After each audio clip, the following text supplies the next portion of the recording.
Claudia Oh Whitmore sat my. in the corner booth of the small diner, a place she had returned to month after month for reasons no one around her could quite understand. She was a formidable figure to the public, the 82-year-old matriarch of Whitmore Global, a woman whose voice could move markets and whose signature could alter the fate of entire industries. Yet here she was, wrapped not in designer gowns and polished statements, but in silence, staring out the fogged window while the chatter of ordinary people drifted around her. This booth was her cathedral of memory, a shrine to the days when she and Richard, her late husband, were still dreamers instead of titans. The diner smelled of grease and brewed coffee, the kind that never changed, never aspired to be better. Claudia, surrounded by sterile boardrooms and rare wines, craved this sameness. It tethered her to a life she had once lived before empires. She raised a hand and traced the rim of her water glass, lost in the recollection of Richard stealing fries from her plate, laughing in a way no board member or shareholder had ever seen. The bell over the door rang, and a young woman passed between the tables with the quiet grace of exhaustion. Emily Carter balanced a tray with one hand, a carafe of water in the other. Her brown hair was tied back in a simple ponytail that had started to fray, her uniform crisp but well worn. She looked no different from 100 other servers Claudia had seen in her visits. Yet something about her presence tugged at Claudia's attention. "More water, ma'am," Emily said softly, her voice gentle but tired. Claudia lifted her gaze, her usually sharp eyes momentarily softened. "Yes, thank you," she replied, her tone carrying none of the icy authority that cowed executives. As Emily leaned forward to pour, the lamplight struck the chain around her neck. For the briefest second, Claudia saw a glint of silver. A locket. It is not just any locket, but a star-shaped Polaris, its 5 points distinct and its surface scratched in familiar ways. The breath caught in Claudia's chest. Her hand, decorated with a diamond ring that had signed treaties and sealed mergers, flew instinctively to her throat. It could not be. There was only one such locket in the world. Richard had designed it himself 3 decades earlier, and it had been crafted in Florence by a master silversmith. It was not an ornament but a symbol, a token of devotion he gave her on their 10th anniversary. Claudia had passed it on to her only daughter, Isabella, a gift of love, tradition, and unspoken promise. Isabella, who had vanished 30 years ago after a terrible fight. Isabella, the wound in Claudia's heart that had never healed. "The necklace," Claudia whispered, her voice raw and trembling. Around her, the clatter of plates and the hum of casual conversation seemed to vanish into a muffled echo. Time slowed, narrowed to the faint gleam of that locket resting against Emily's uniform. Emily looked puzzled, one hand moving instinctively to cover the star. "Oh, this," she said, almost apologetic. "If it bothers you, I can't tuck it in." "No," Claudia's voice cracked, heavy with grief and disbelief. "Where did you get that?" Her eyes watered, vision blurring. It was not a polite inquiry, but a demand stripped of all her practiced composure. Emily froze under the intensity, her brow furrowed. "It was my mother's," she said after a pause. "It has been in my family for a long time." The words shattered Claudia. "My mother," the girl said, and in those syllables Claudia heard an echo of the name she had not spoken aloud in decades. Isabella. The rebellious daughter, the slammed doors, the endless nights of regret. Claudia pushed herself to her feet, her body trembling, her carefully constructed fortress collapsing. She stretched a hand not to seize the necklace, but as if to beg for mercy from the ghost it represented. "Please," she whispered, and the fragility of her voice startled even herself. "Please tell me, what was your mother's name?" Emily glanced around, unsettled by the stares from nearby tables. "Are you all right, ma'am? Should I call someone?" "Her name," Claudia insisted, her voice rising, pulling tears unbidden from her eyes. The young woman hesitated, then whispered, almost fearfully, "Isabella Reed." The diner blurred as Claudia pressed her hand against her mouth to hold back a cry that threatened to tear her apart. It was her daughter, and standing before her with wide, uncertain eyes, was not just a waitress. It was blood. It was family. It was the granddaughter she had never known. Claudia Whitmore had built a lifetime on control. Every hour of her day was mapped with precision. Every meeting calibrated like the gears of a watch. Every decision weighed as though the fate of nations depended on her hand. She had risen from modest roots with Richard at her side, climbing rung after rung of the corporate ladder until they were no longer climbing but standing at the summit, untouchable. She was a force of nature to the world, a woman who had outlived rivals, shaped markets, and buried any trace of weakness. Yet once a month, without fail, she abandoned her scripts. Her staff thought it eccentric. She would dismiss her driver, refuse her bodyguards, and insist on a plain black town car that she rode silently across the city. The journey was unremarkable, winding through neighborhoods she rarely saw anymore, where dreams were lived in one paycheck at a time. The destination was always the same, a modest diner with neon lights flickering over its greasy windows. The place had been there for half a century and bore its marks: vinyl booths cracked at the seams, a jukebox that swallowed quarters without playing, and a smell of frying oil that clung to the curtains. For anyone else, it was ordinary. For Claudia, it was sacred, because once, long ago, this was where her story with Richard had truly begun. Not the gala events or business lunches that came later, but here in the quiet corner booth where two ambitious dreamers had shared a plate of fries and sketched out visions of an empire on napkins. He had stolen one fry after another, laughing in that easy way of his, a laugh that had disarmed her iron will and convinced her that love and ambition could live side by side. Those moments had been the heartbeat of their youth, and though Richard had been gone for 10 years, the echo of his presence lived on in this humble place. Claudia would sit alone in that booth, her posture still regal even in solitude, and let the world's weight slip from her shoulders for an hour. She traced the rim of her water glass because Richard had once done the same. She listened to the clink of silverware and let it drown out the sterile silence of boardrooms. Here, the air was thick not with power but memory, and for a woman who had commanded everything, memory was the one force she could not command. She remembered Isabella too, though the memory came like shards of broken glass. Her daughter had been vibrant, untamable, a fire that resisted the cold marble halls of the life Claudia had built. Claudia had tried to mold her into an heir, and had pressed upon her the duties of the Whitmore legacy, only to find herself at war with the very child she loved most. The last night they had spoken replayed in her mind repeatedly. The shouting, the accusations, the slammed door. Then silence. Years of silence. Investigators had been hired. Connections leveraged. But Isabella had disappeared, as if the city had swallowed her. Each time Claudia sat in that booth, she thought of Isabella's absence as keenly as Richard's.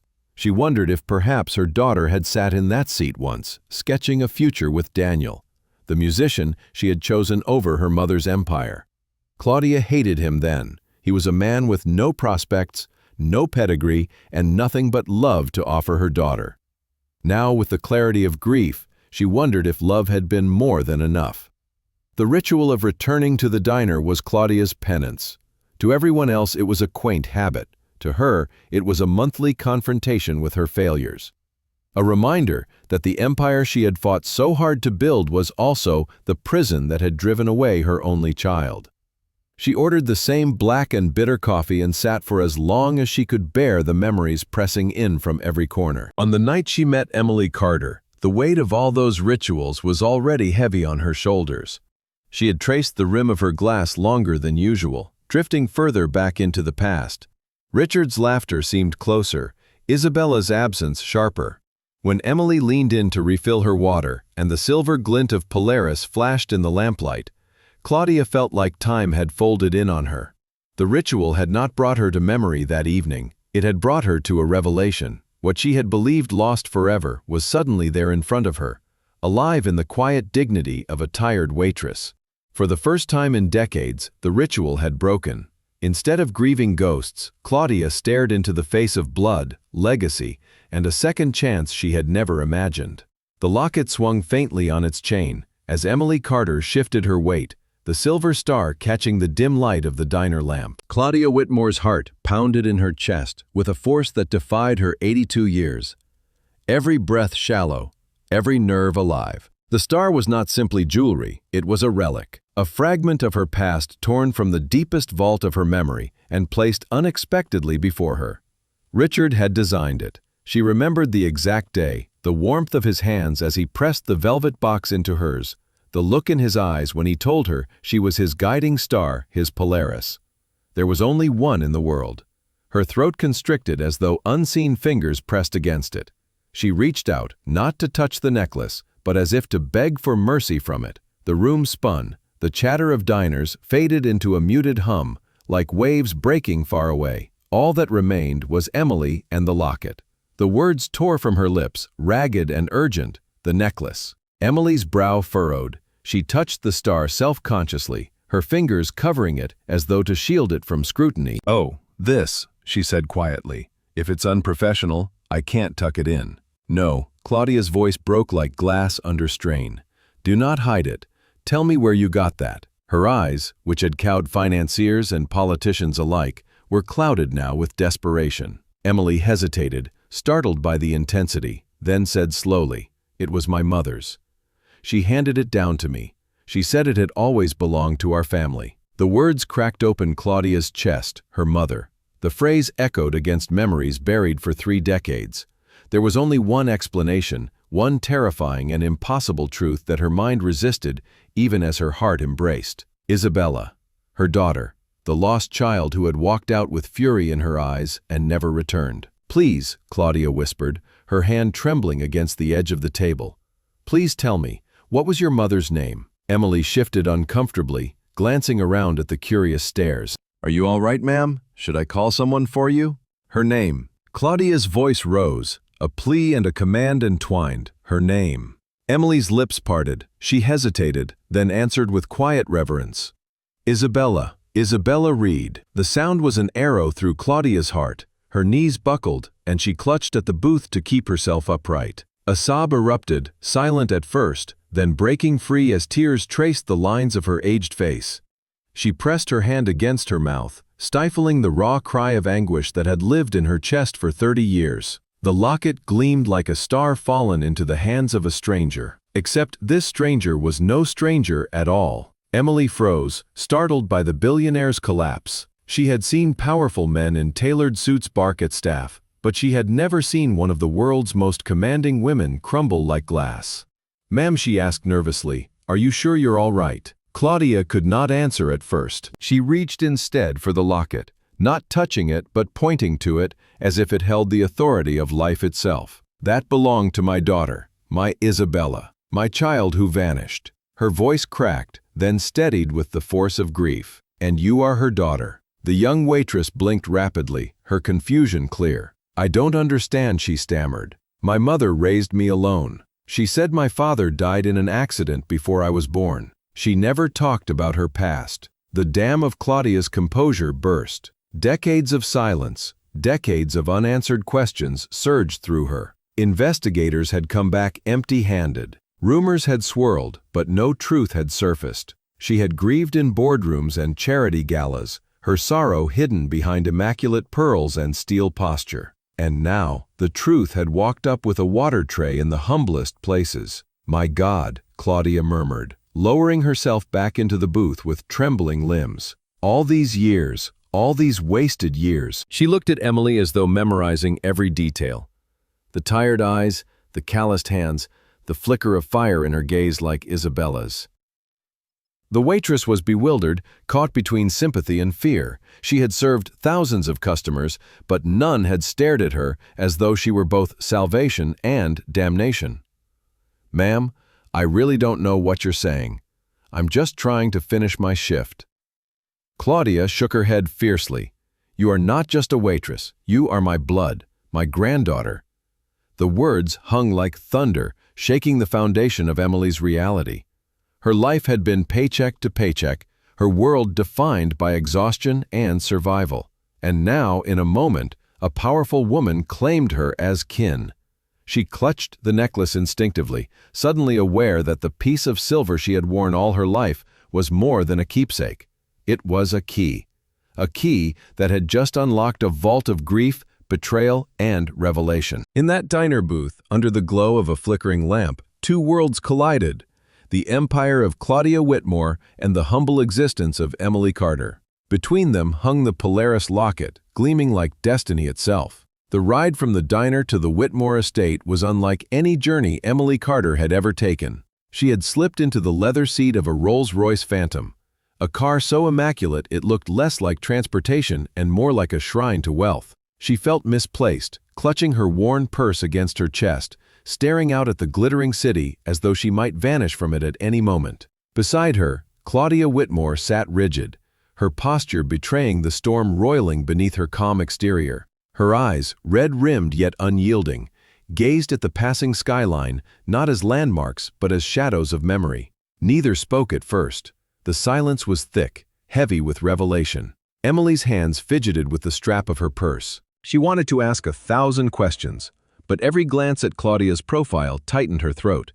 This woman radiated authority even in her grief, her presence filling the car as surely as the scent of polished leather. Emily felt like an intruder in someone else's dream, a waitress smuggled into a world that didn't belong to her. Emily inhaled sharply when the gates appeared, towering wrought iron twisted into elegant patterns. The car rolled past armed guards and long stretches of manicured gardens.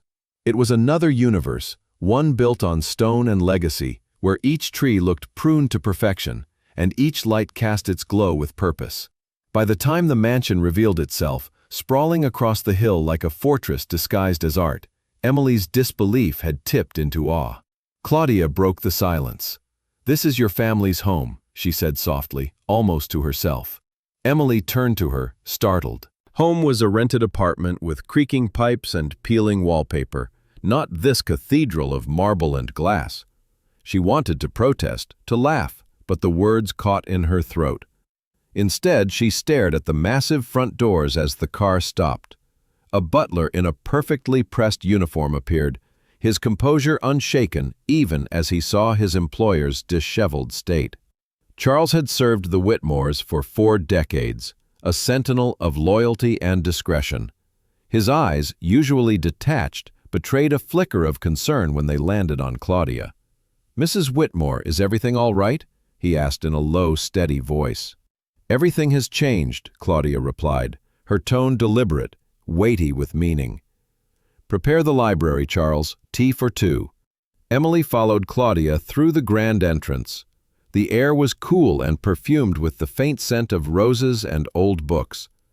Oil paintings lined the hall, ancestors rendered in gilt frames, their eyes seeming to watch her as she passed. Her sneakers squeaked faintly against the polished marble floors, a sound that felt like trespass.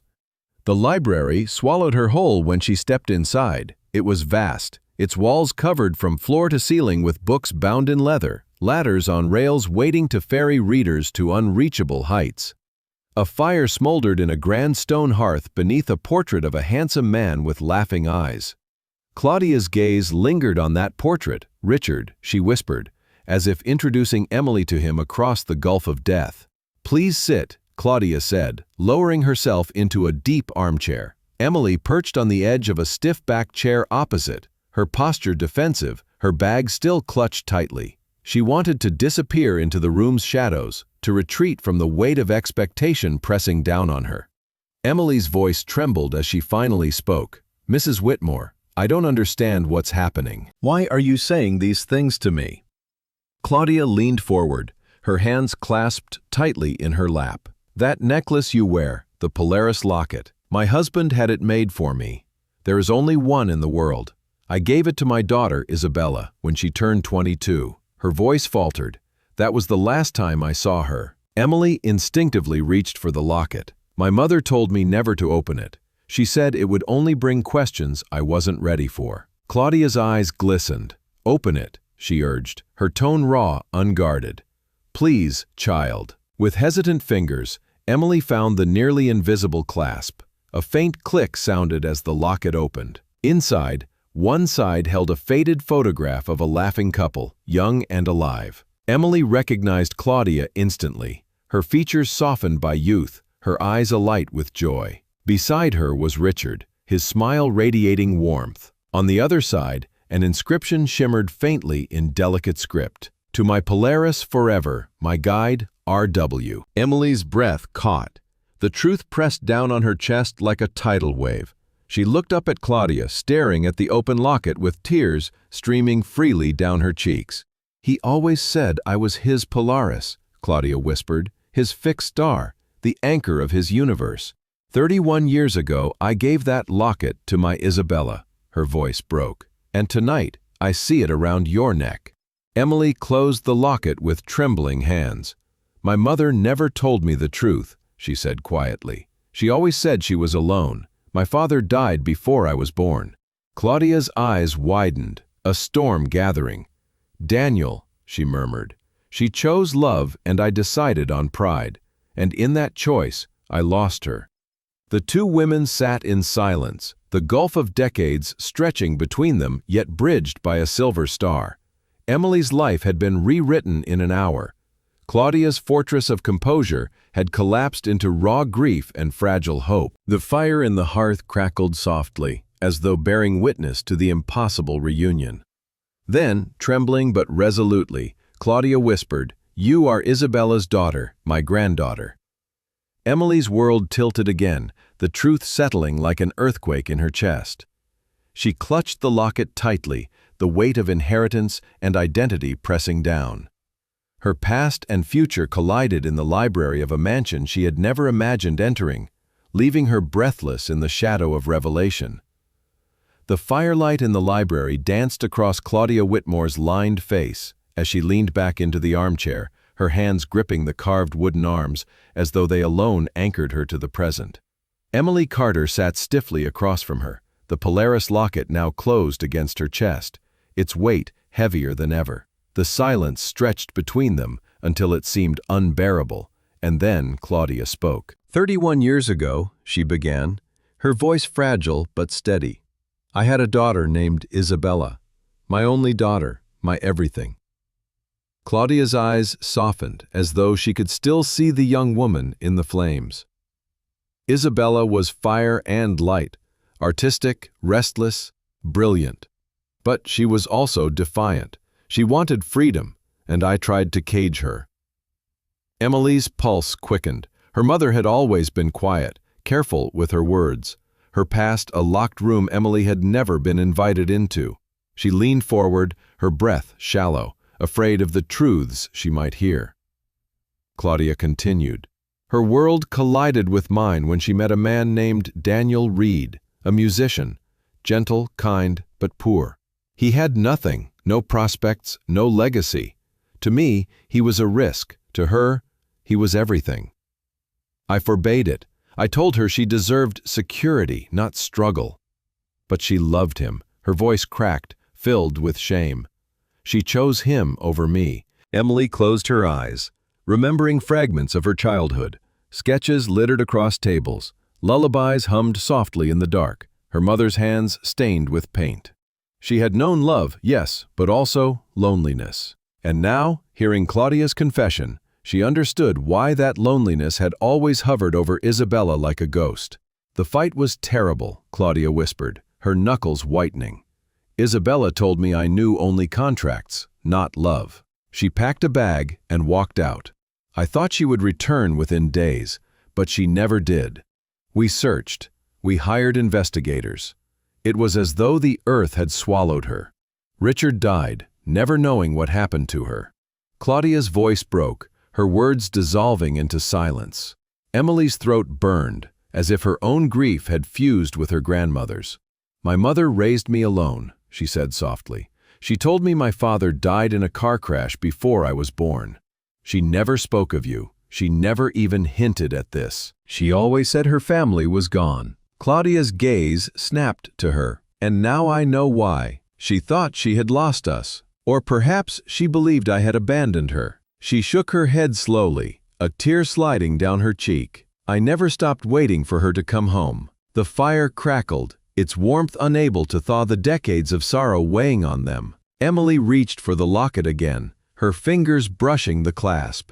"My mother told me never to open it," she whispered. She said the truth inside would hurt. Claudia said it was Richard's gift, her voice filled with reverence, a promise. To my Polaris forever, my guide. He believed I was the fixed star in his sky. I wanted Isabella to have it as a reminder of the love that created her. And now, you are wearing it, as if fate refused to let our family line be severed. Emily's hands trembled as she closed the locket once more. Questions swirled in her mind, colliding with disbelief and fragile hope. If her mother had hidden the truth, had she done so out of protection, fear, or anger? The certainty she had once held about her life felt shattered, scattered like glass across the library floor. "Do you have children, Emily?"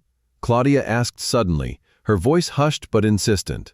The question caught Emily off guard. She nodded slowly. "Yes, a son. His name is Leo. He's 6. Claudia's breath shuddered.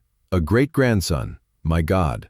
Her voice broke on the last word, her hand covering her mouth as though to contain a flood of emotions. For the first time in years, her grief gave way to something else, an ember of joy, fragile but burning. "I want to meet him. I want to know him. Everything that should have been Isabella's, everything I should have given her, I will provide to you and to him." Emily froze, stunned by the enormity of the promise. She wanted to resist, to say she needed nothing from this gilded world, but something inside her shifted. The image of Leo's small face flashed in her mind, his wide eyes, his laughter that echoed in their cramped apartment. Could she deny him this connection, this chance at belonging? Before she could answer, the heavy doors of the library swung open with a sharp creak. The atmosphere changed instantly. A man stepped inside, tall and sharp-featured, his tailored suit impeccable, his expression calculating. A woman draped in diamonds glided at his side, her smile polished but cold. "Mother," the man said, his tone clipped with suspicion. "Charles mentioned you had an unexpected guest. Who is this?" Claudia stiffened. Her son, Victor Whitmore, is the CEO of the Whitmore Empire. And beside him, his wife, Cassandra, her eyes glittering with curiosity and disdain. Their entrance was not warm but predatory, circling like hawks scenting disruption. Emily sat frozen, her fingers curled tightly around the locket. The fragile bond between her and Claudia, only just forming, now faced its first actual test. The storm was no longer one of memory and grief. It was standing in the room, clothed in power and suspicion, ready to strike. Victor Whitmore's shoes clicked sharply against the marble as he entered the library, his gaze darting from his mother's tear-streaked face to the young woman seated opposite her. Cassandra trailed behind him, her presence as carefully curated as her jewelry, each diamond meant to declare superiority. The warmth of the fire dimmed in their shadow, and the fragile thread between Claudia and Emily stretched thin under the weight of scrutiny. "Mother," Victor said again, his voice clipped, every syllable carrying the authority of a man used to being obeyed. "Who is this woman?"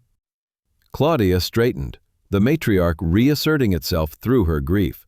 Her chin lifted, her shoulders squared.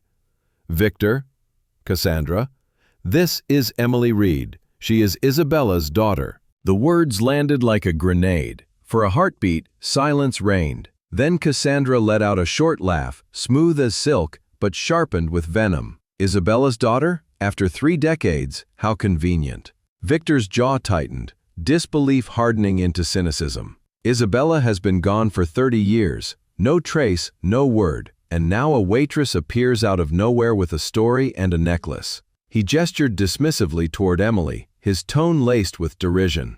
"Tell me, Mother, are we expected to accept this fairy tale?" Emily flushed under his glare, the locket heavy in her hand. She wanted to speak and defend herself, but his presence pinned her in silence.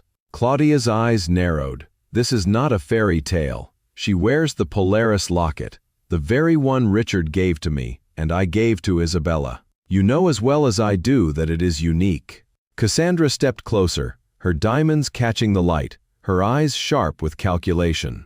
"Jewelry can be stolen, replicated. Stories can be fabricated." She tilted her head, studying Emily like a specimen. A struggling server would have plenty of motive to concoct such a performance. The accusation stung, but Emily found her voice. She said firmly, I didn't ask for this, though her voice trembled at the edges. I was working. Your mother, she stopped herself, glancing at Claudia. Mrs. Whitmore saw the necklace and recognized it. I didn't even know who you were until tonight. Victor cut her off with a dismissive wave, as though silencing an employee. Enough. His eyes bored into Claudia's mother. Reason. You're emotional, vulnerable. This woman is taking advantage of that. He stepped closer, lowering his voice but not its intensity. You're prepared to upend everything we've built on nothing more than a trinket and a sob story? Claudia rose slowly from her chair, her stature diminished by age but magnified by authority. This is not about money or empire, Victor. This is about blood. My blood. Alleged blood. Cassandra interjected smoothly. Such extraordinary claims require extraordinary proof. A necklace and a tale of hardship do not constitute evidence. Victor folded his arms, his expression implacable. There's only one way to resolve this: a DNA test. Cold, clinical, undeniable. The words struck like a gavel. The library seemed to constrict around Emily, her pulse pounding in her ears. She had not asked for this revelation, yet now she was being thrust into a courtroom masquerading as a family gathering. Claudia's voice softened, regret and resolve intertwined. They are right, Emily. Not because I doubt you, God, I do not, but because we must silence their suspicion for your sake and for Leo's. Emily's breath caught at her son's name. Leo. She pictured his small hands, his laughter, his innocence. The thought of him entangled in this poisonous game chilled her, but refusing would brand her guilty in their eyes, a fraud seeking fortune. She lifted her chin, meeting Victor's cold stare. Fine, do the test. You'll see, I'm not lying. Victor's lips curved in a mirthless smile. Excellent. Our lawyers will make the arrangements. Until then, Mother stays here. He gestured toward Emily with casual disdain. I forbid you from giving her assent until the results are in. Claudia's reply was iron wrapped in velvet. She will remain in this house, not as a beggar, but as my guest. My word is final. For a moment, fury flickered across Victor's face before it was masked by composure. As you wish, he said coolly, though the undercurrent of threat was unmistakable. He turned on his heel, Cassandra gliding beside him, her perfume lingering like poison. The doors closed behind them, but the echo of their suspicion lingered. Emily exhaled shakily, her chest tight. She had walked into a storm she never sought, now demanding her endurance. Claudia sank back into her chair, her gaze fixed on Emily with equal parts sorrow and determination. The battle lines had been drawn. What began as grief and recognition had now evolved into something sharper, something dangerous. Emily touched the locket again, the metal cool against her skin, and realized that her mother's secret had not just reshaped her past. It had placed her in the center of a war over truth, legacy, and survival. The inheritance of doubt had become her reality. The following days unfolded in a haze that left Emily Carter questioning whether she lived in a dream or a nightmare. She and her son Leo were escorted by Charles, the butler, to a guest suite that dwarfed their entire apartment back in Queens. The ceilings arched high above them, painted with murals of constellations. Velvet drapes cascaded down the windows, and the bed looked more like a throne than a place to sleep. 6-year-old Leo squealed with delight, convinced he had been transported into a castle. To him, the marble floors, chandeliers, and sprawling gardens were wonders to explore. To Emily, they were reminders of how alien this world was. Leo ran freely through manicured lawns, laughing as he chased butterflies. Charles, stern-faced and usually reserved, found himself amused by the boy's endless curiosity. For the first time in years, his stony features cracked into a smile when Leo asked if knights had once lived in the mansion. To a child, the Whitmore estate was a playground. To Emily, it was a cage gilded in gold and suspicion. She noticed how the household staff glanced at her, whispers trailing in her wake. Some regarded her with curiosity, others with a cool distance. Their unspoken but obvious loyalty rested with Victor and Cassandra, and it was clear they had been instructed to treat her like an intruder. Meals were served with flawless etiquette, but the eyes on her were watchful, measuring. She was not family yet, she was an interloper. Claudia Whitmore did everything she could to bridge the gulf carved by decades of silence.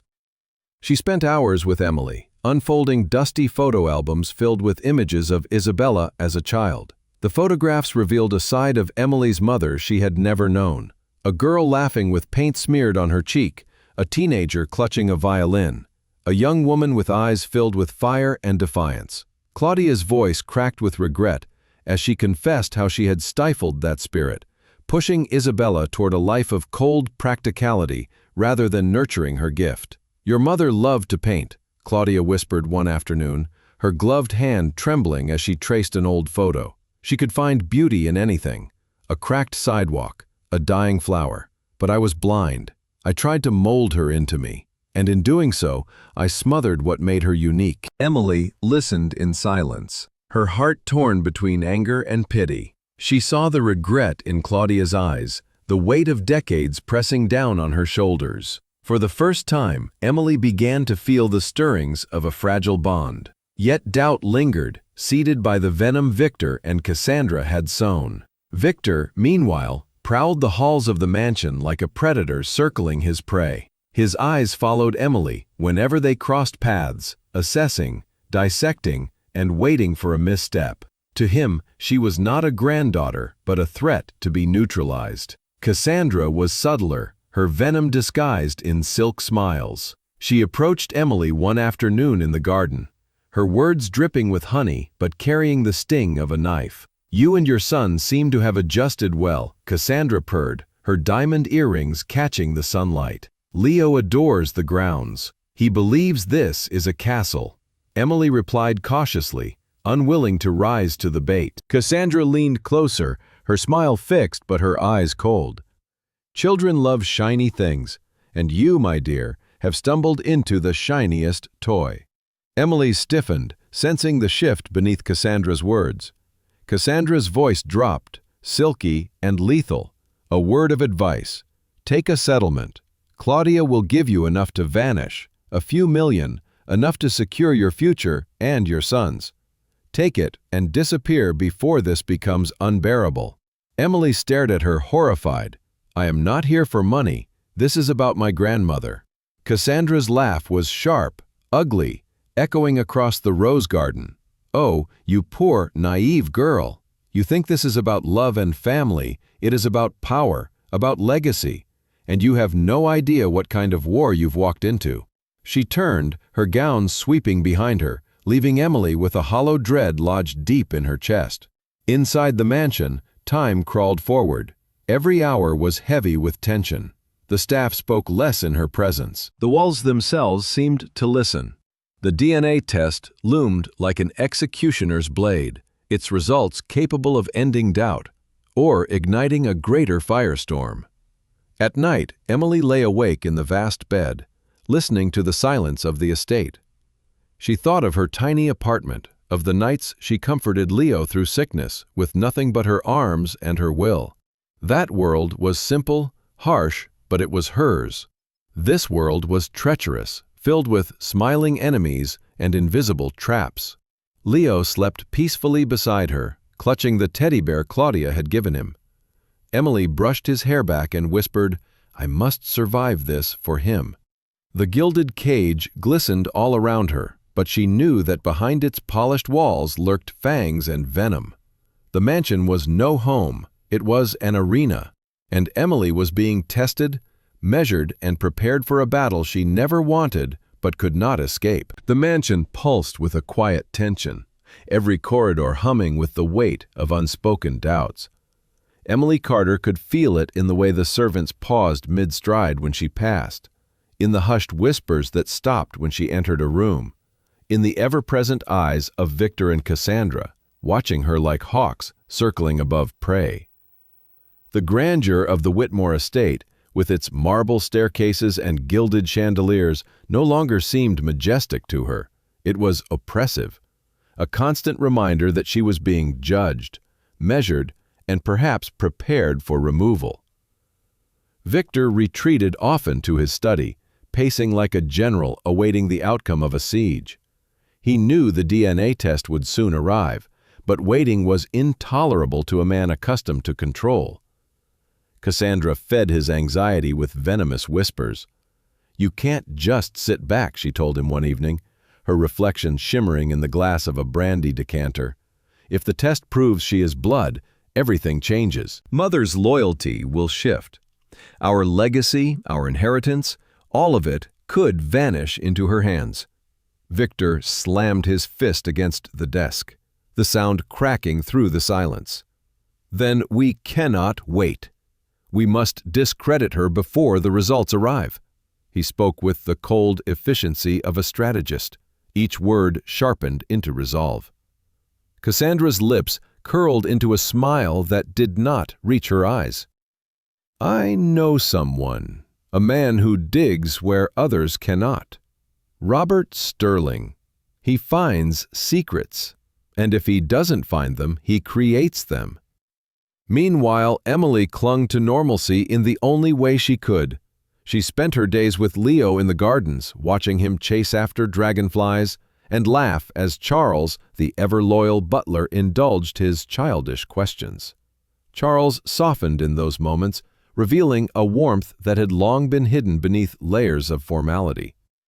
Yet even his kindness could not erase the shadow stalking Emily. Every glance from Victor, every mocking smile from Cassandra, reminded her that she was standing on unstable ground. Claudia sought to protect her, but even the matriarch's presence could not shield Emily from the undercurrents of hostility. Claudia placed a trembling hand on Emily's arm one afternoon in the library.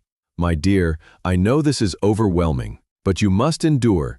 Isabella would want you to endure. Your mother had courage, even when I could not see it."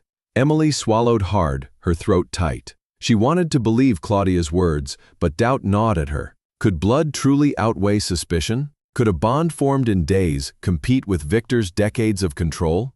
Robert Sterling arrived quietly in the city 2 nights later. He was a man of shadows, his reputation whispered in corners where morality held no sway. Within hours, he was combing through Emily's past. What he found was disappointing. Late rent payments, a string of low-paying jobs, and a spotless criminal record. By all appearances, she was an honest woman who had endured hardship without complaint. But Victor had not paid for honesty. He had paid for leverage. Sterling dug deeper and stumbled upon a 2-year-old car accident, an altercation with a man named Marcus Thorne. The insurance had resolved it, but Thorne was a bitter man, desperate and drowning in gambling debts. Sterling smelled opportunity. A meeting was arranged in a smoky backroom of a failing bar. For the price of a few $1,000s, Thorne agreed to rewrite the story. Emily, he would claim, had been drinking that night. She had tried to bribe him to remain silent. It was a lie, but a believable one, and Cassandra was delighted when she heard it was chilling. While this plot fermented, Emily faced Cassandra directly in the garden.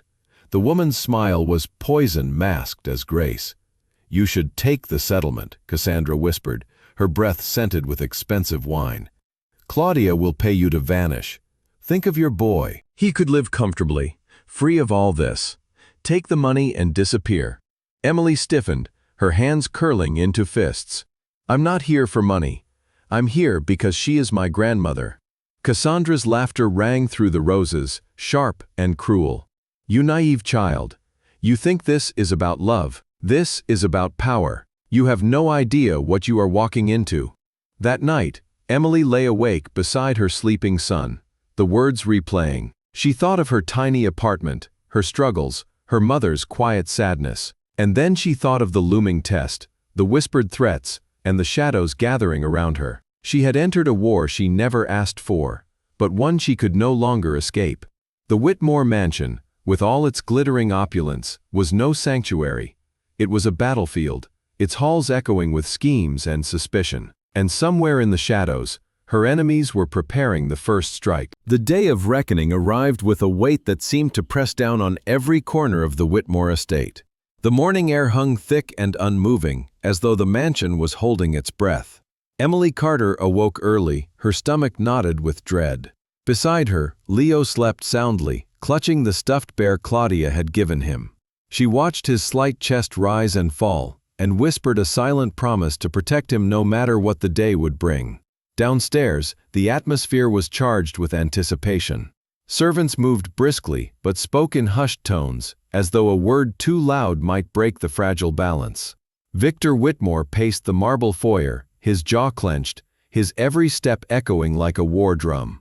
Cassandra sat nearby in a velvet armchair, her smile sharp and rehearsed, a predator waiting for the scent of blood. Claudia, the matriarch, spent the morning in her study, silent and contemplative. Her eyes lingered on an old portrait of Isabella, her lost daughter, her hand brushing over the frame as though by touching it she might bridge the decades of absence. She had arranged for the family lawyer, Harold Abernathy, to oversee the DNA results, determined that the truth, whatever it might be, would not be tainted by manipulation. By 3 o'clock, the family gathered in the grand library. The fire roared in the hearth, though the day was warm. Claudia sat in her familiar armchair, her posture regal but her hands trembling slightly in her lap. Emily sat nearby, Leo beside her, his small hand tucked into hers. Across from them, Victor and Cassandra took their places, stiff-backed and grim, their expressions carved from stone. When Abernathy entered, carrying a single sealed envelope, the room seemed to contract around him. He was a man of experience, his presence steady, but even he could not disguise the moment's gravity. He set the envelope on the polished oak table, its contents holding the power to unite or to destroy. "Good afternoon," he began, his voice calm. "The laboratory has completed its analysis. The results are conclusive." He deliberately broke the seal, unfolding the crisp sheet of paper inside. All eyes followed his movements. He cleared his throat and read aloud. "The probability of grand maternity between Ms. Emily Carter and Mrs. Claudia Whitmore is calculated at 99.999%. Emily Carter is, without scientific doubt, the granddaughter of Claudia Whitmore." A collective gasp filled the room. Claudia closed her eyes, tears slipping down her cheeks as relief surged through her body. "I knew it," she whispered, her voice breaking. "I knew it in my soul." She reached out, taking Emily's hand with a tenderness that melted years of grief into a single moment of healing. Emily felt vindication wash over her, the certainty of truth replacing the gnawing fear that had plagued her since the locket was discovered. She squeezed Leo's hand and allowed herself a small, genuine smile. For the first time, the future seemed possible. But Victor's face drained of color across the room, his expression twisting into a fury barely contained. Cassandra's painted smile faltered, then reformed into a mask of icy composure. The test had destroyed their carefully built wall of denial and their stranglehold on Claudia's loyalty. "Well," Cassandra said suddenly, her voice slicing through the fragile silence, "that's settled." "But is it?" Her words hung like poison in the air. She rose gracefully, a folder in her hands that Emily had not noticed before. "While we were all waiting for this oh-so-touching reunion to be confirmed, Victor and I thought it prudent to conduct our own inquiry. One cannot be too careful about who claims the Whitmore name." Claudia's joy dimmed instantly. "Beatrice, what is this?" she demanded, her voice sharp with warning. Cassandra opened the folder with practiced drama. "Robert Sterling, the investigator we hired, uncovered a troubling account. 2 years ago, Ms. Carter was involved in a car accident. The other driver, a Mr. Marcus Thorne, has sworn under affidavit that she attempted to bribe him at the scene to conceal her drunken state. He claims $500 in cash, a desperate ploy to cover up a crime." The accusation struck like a thunderclap. Emily's eyes widened in shock, her breath catching in her throat. "That is a lie," she cried, leaping to her feet. "He is lying. I was not drinking, and I never offered him money. He was belligerent. He screamed at me, but I never did what he claims." Victor stood now, his voice rising with cruel satisfaction. "Of course, you would deny it, but the evidence is clear. You are no innocent. You are a manipulator, a liar, precisely what we feared." Claudia looked between them, her heart torn. The certainty of the DNA test clashed with the venom of the accusation. A flicker of doubt crept into her eyes, fragile but unmistakable. Emily saw it and felt her soul fracture. "You believe them," she whispered, her voice trembling. "After everything, you believe them." The joy of reunion crumbled into ash. The moment that should have sealed a bond was poisoned by suspicion. Emily clutched Leo's hand, tears burning her eyes. "I don't want your money," she said, her voice breaking. "I don't want any of this." She turned, pulling her son close, and fled the library, leaving behind a grandmother caught between love and mistrust, a pair of vultures basking in their manufactured victory, and a truth so fragile it threatened to shatter under the weight of greed. The test had proven her blood, but blood alone was not enough in the Whitmore mansion. The war had only just begun. Emily's footsteps echoed down the long marble corridor as she dragged Leo behind her heart pounding like a drumbeat of desperation.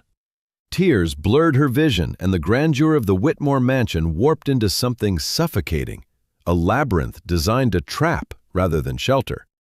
She reached the guest suite, flung open the door, and began throwing her and Leo's meager belongings into worn duffel bags.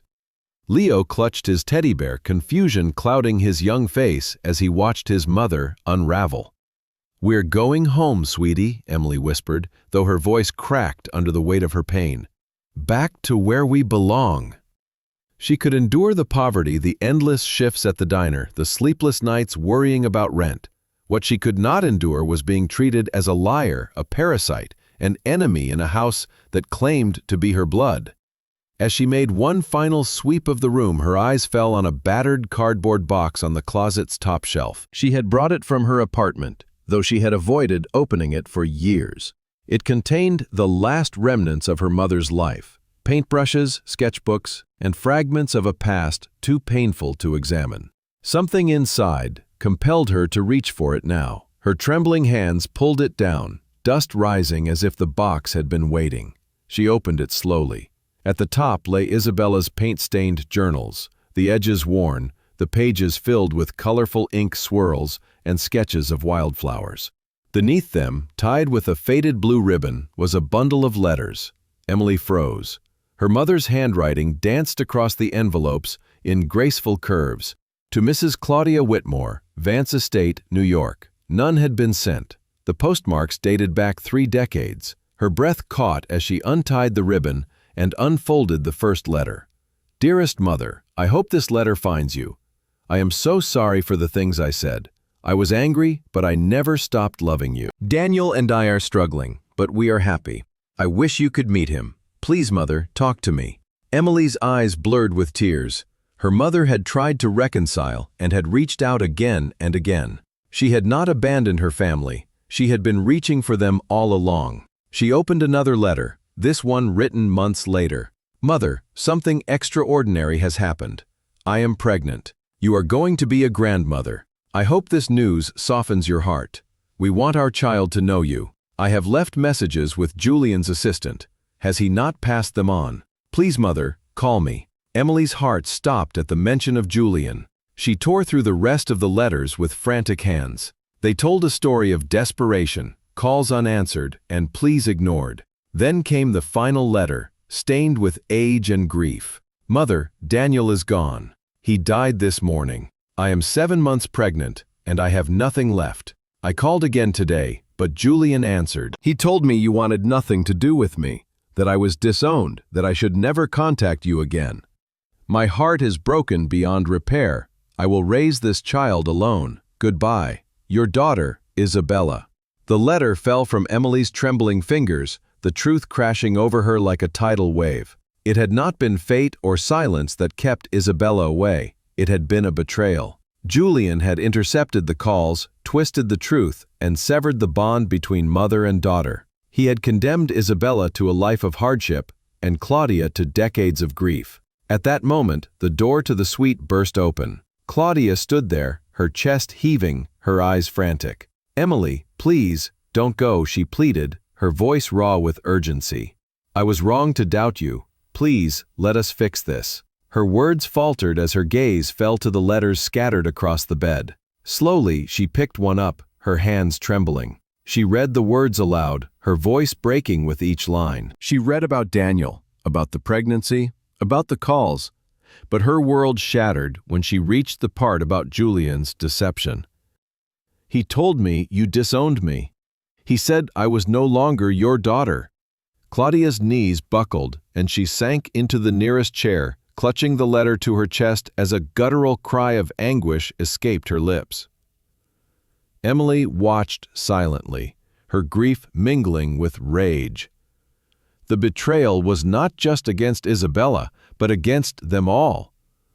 Julian had orchestrated 30 years of suffering to secure his place as heir.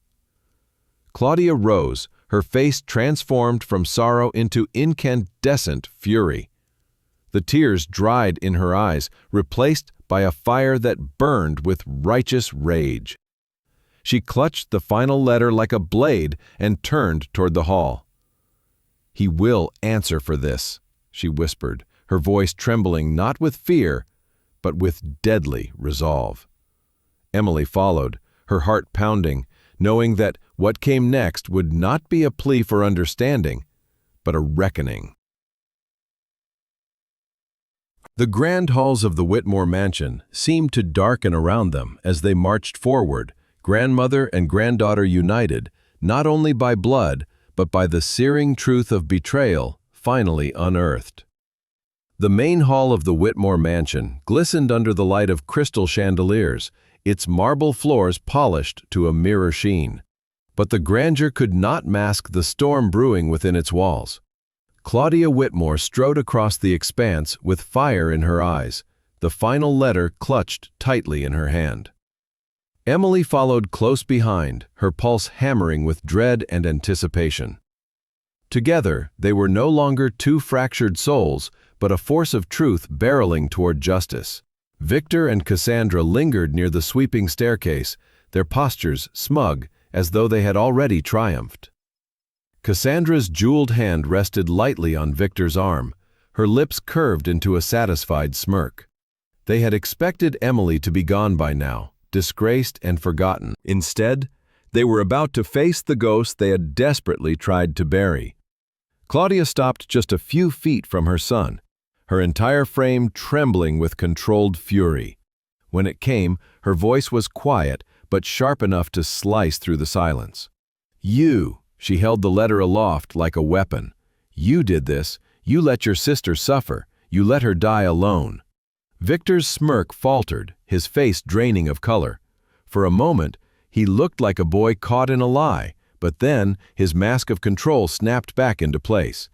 "Mother, you don't understand," he said quickly, his words stumbling. "I did it to protect you. Isabella made her choice. She abandoned us.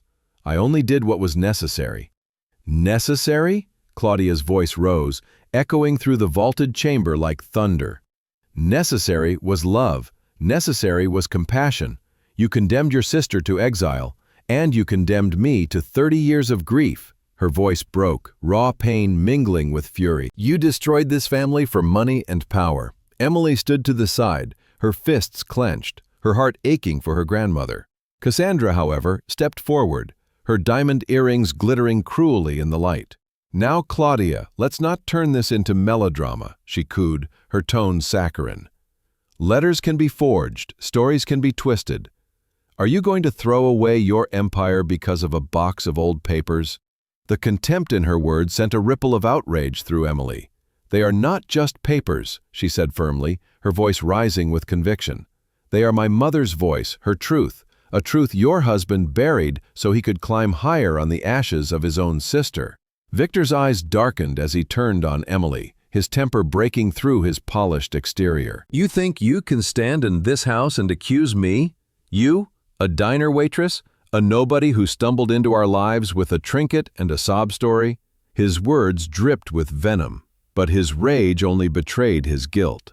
Claudia stepped between them, her presence commanding, her voice a roar now. "Enough!" She thrust the letter into Victor's chest, forcing him to read the damning words written by his dying sister. He glanced at the page, his hands shaking, and the truth reflected in his eyes for the briefest of moments.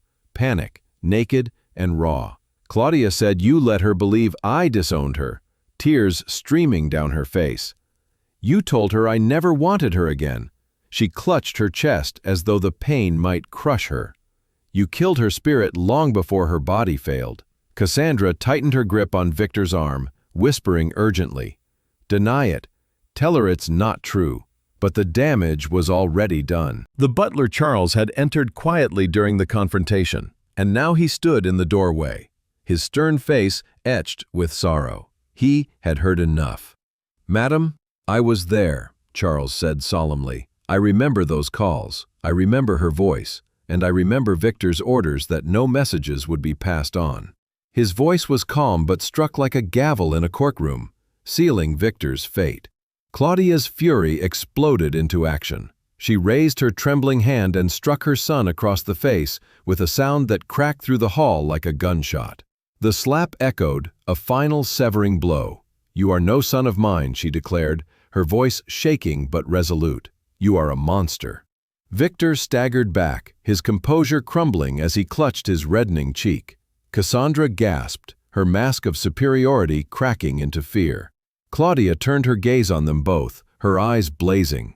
"Get out, both of you. Out of this house. Out of this family. You are finished." Victor tried to protest, his voice cracking. "Mother, please. Think of the company. Think of the legacy." Claudia interrupted. "The legacy is not yours to wield anymore." And her tone is cold and final. "You have poisoned it enough." Silence hung over the room for a long moment, heavy and suffocating. Then Victor's shoulders sagged, his arrogance deflating into despair. Cassandra clutched his arm tighter, but there was no saving him now. Together they turned and walked out, their footsteps hollow, their empire crumbling behind them. Claudia swayed, weakened by the storm she had unleashed, but Emily was there instantly, steadying her. The older woman's eyes softened as she looked at her granddaughter, and there was both devastation and renewal in that gaze. "I failed your mother," Claudia whispered, her voice raw, "but I will not forget you." Emily squeezed her hand, her own tears finally spilling. The reckoning had come, brutal and unrelenting, but it had torn away the lies, and in the ashes of betrayal, something new flickered to life. A chance for healing, redemption, and a family reborn. The mansion felt different in the following days, as though its walls had exhaled the weight of decades of lies. The corridors, once haunted by silence and suspicion, now echoed with a lighter rhythm, the laughter of a child, the gentle murmur of new conversations, the creak of a house finally waking from a long slumber. Emily Carter, who had entered the Whitmore estate as a stranger, now walked its halls as a rightful heir, though the inheritance she cherished most was not measured in money or marble, but in the fragile, mending bond with her grandmother. Claudia Whitmore moved with a softened grace. The fire that had carried her through boardrooms and battles remained, but it was tempered now by a vulnerability she no longer tried to hide. She spent hours in the gardens with Leo, teaching him the rules of chess at a table shaded by climbing roses. The boy's giggles rang like bells across the estate, his tiny hands moving pawns with a seriousness that reminded Claudia of Isabella as a child. Watching them together, Emily felt a warmth she had never known, a sense that her son's future would be bright. Not because of wealth, but because of love rediscovered. The wounds of betrayal still stung. The truth of Victor's deceit lingered like a scar across Claudia's heart, but she did not allow it to consume her. She had cast him out along with Cassandra, and though the loss of a son was devastating, it was a wound already inflicted decades before when Isabella was stolen from her. Now she found solace in Emily and Leo, the living continuation of what had been torn away. As the sun dipped low and bathed the estate in molten gold one evening, Claudia invited Emily into the library. The fire crackled, and above it hung the portrait of Richard Whitmore, his eyes forever youthful, forever kind. Claudia gestured for Emily to sit beside her on the velvet sofa. She held the Polaris locket in her hands, its silver gleam softened with age but unbroken in meaning. "This locket," Claudia said, fastening it gently around Emily's neck, "was meant to pass from mother to daughter, from generation to generation. Your grandfather called me his North Star. I gave it to Isabella, hoping it would guide her, and now I give it to you, not as a reminder of what we lost, but as a promise of what we have found." Emily touched the star, her throat tightening with emotion. The cool metal rested against her skin like an anchor, symbolizing that she was no longer adrift. She thought of her mother, of the sadness she had carried, and for the first time, she felt that weight lifting, replaced by the certainty that her mother's story had not ended in loneliness. It lived on in her, Leo, and Claudia's embrace. Life at the estate began to take on a new rhythm. Emily explored her mother's old belongings, the sketchbooks filled with vibrant images of flowers, faces, and cityscapes alive with color. Inspired, she began to draw again, something she had not done since childhood. At first tentative, her sketches soon grew bolder, her mother's gift flowing through her hand as though it had only been waiting for this moment to awaken. Claudia encouraged her, often sitting nearby with Leo perched on her lap, both watching as Emily brought their shared past into living lines on the page. Charles, the ever-loyal butler, became more than a servant. He became family. His stern demeanor softened as he watched the household transform. With the faintest smile, he first remarked that the Whitmore mansion finally felt like a home. Emily often caught him sneaking cookies to Leo, a gesture that broke through his formality and revealed the heart beneath. Though the shadows of betrayal still lingered in the corners of their memories, they no longer defined the household. Instead, they served as reminders of resilience, of the strength found in truth. Victor and Cassandra's absence left a void, but it was a void quickly filled by the bond that grew stronger each day between Claudia, Emily, and Leo. The empire they once feared losing was no longer about money or power. It was about rebuilding a family. And in that, they were richer than ever before. On a quiet night, Emily stood on the balcony outside her room, the locket glinting in the starlight. She looked up at the sky, the star her grandfather had named the locket after, and whispered a silent vow. She would honor her mother's memory, protect her son, and cherish this second chance fate had given them. Behind her, Leo called for her with childish impatience, and Claudia's laughter followed, warm and genuine. For the first time in years, Emily felt whole. The story of betrayal and heartbreak had not ended in despair, but in renewal. The Whitmore name, once tainted by secrets, now carried a new legacy, one of truth, love, and forgiveness. In the end, the wealth of the Whitmores was not measured in their fortune, but in the family they had finally reclaimed. And under the light of a silver star, a grandmother, a granddaughter, and a boy began writing a new chapter, one where the past's shadows gave way to a hopeful future.